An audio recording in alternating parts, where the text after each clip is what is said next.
Hello, everyone, and welcome back to another episode of the Bridging Impact Podcast, the podcast that is passing wisdom to the next generation of athletes, coaches, and parents to transform leaders on and off the court. And I'm back with Coach's Corner, our Friday edition of the podcast, baby. I'm really excited to come to you. I got a great topic today. I'm going to talk about the three most important aspects to teaching the number one job skill for our athletes. So, what is that number one job skill? And as you maybe clicked on this episode, you're kind of wondering what that is.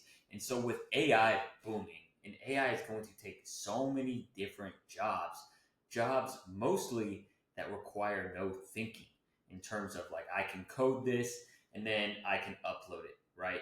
The number one asset that humans are always going to have over AI is this.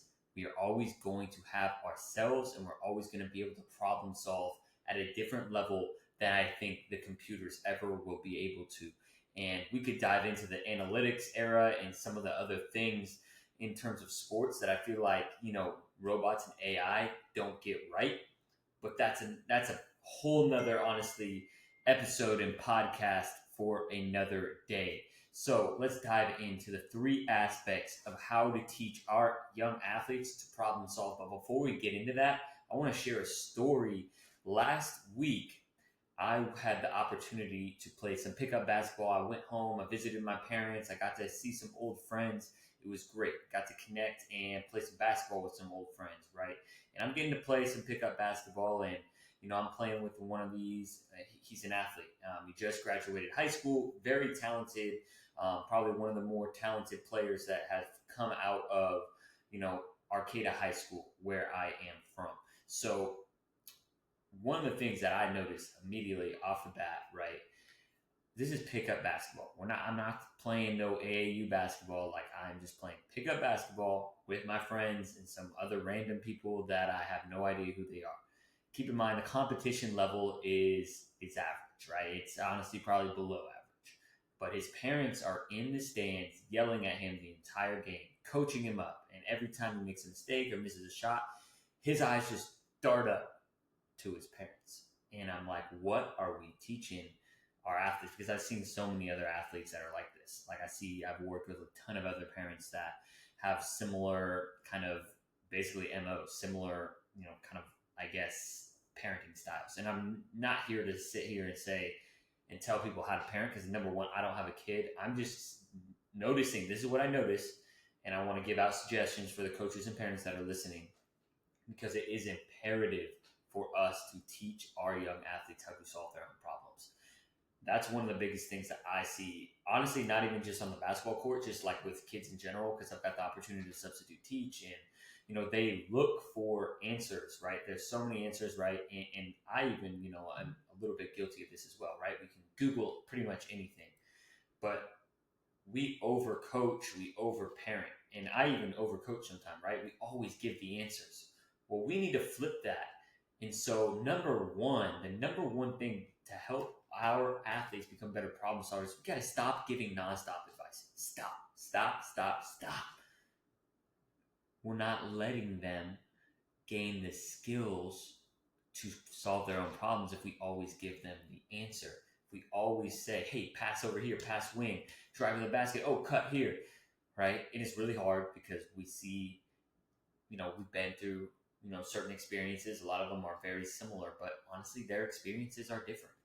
And so that leads me to number two, which is just ask questions. And it's just literally just flipping on the head. And a lot of times you can give advice after you ask the question, but you need to ask the question first. So what do I mean by asking questions? So let's say, I have an athlete, I'm working with an athlete, it's an athlete that I trained, I go and watch his game. And, like he has maybe a bad game shooting that night. I could be like, oh, you did this wrong, you're taking bad shot selection, your feet weren't set, blah, blah, blah, blah, blah, blah, blah. I can give him the answers right away. Or I can ask a question. Hey, let's call him Alex. Hey, Alex, I noticed that, maybe didn't have the best shooting night. Why do you think that is? So just asking them and creating that curiosity, right? And then they have to start, the self-reflection process of, and they may not know in that moment in time. And that's fine, because the best thing is we actually are planting seeds. They may think about it overnight. They may give you some, not great answer at the time, but if we're planting the seed in their head, like, oh, I'm watching you, I'm recognizing that you maybe didn't have a great game, and then they start to think, oh, maybe my feet weren't set. Oh, maybe it was bad shot selection. Maybe I was forcing, a couple shots here and there. Maybe just an off night. I felt like I had rhythm and the shots didn't fall. Like, that's definitely an answer too. So I think that's really important, is to ask those questions, right? Ask how they can get better. Ask, what are your priorities? Where do you see fit? And then, if they're a little bit off, then that's when we can come in as the mentors, the parents, the coaches, and give guidance. We can be like, hey, I know that you want to become a 3-point specialist, but I know that your varsity coach, he wants you to play inside, and you need to make sure that if you want more play time, you need to be proficient around the basket. So that needs to be your priority, right? And that's why I say don't stop giving advice, period. It's just stop giving nonstop advice all the time. And then my last tip is really simple. At the end of the day, we can have conversations, we can give guidance, but our athletes need to make the final decision, right? They need to make their final decision on whether, what high school they want to go to, what college they want to go to, what camps they want to go to. They have to make the final decision. We can't make everything for them, because what's going to happen is when they get into the real world beyond the game, they're not going to have the skills to make that happen.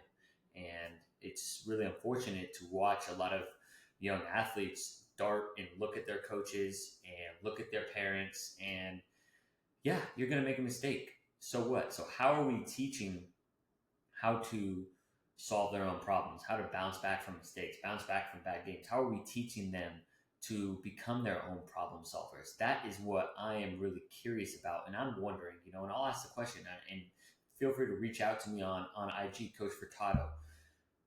What do you think athletes do best when we ask them to solve problems?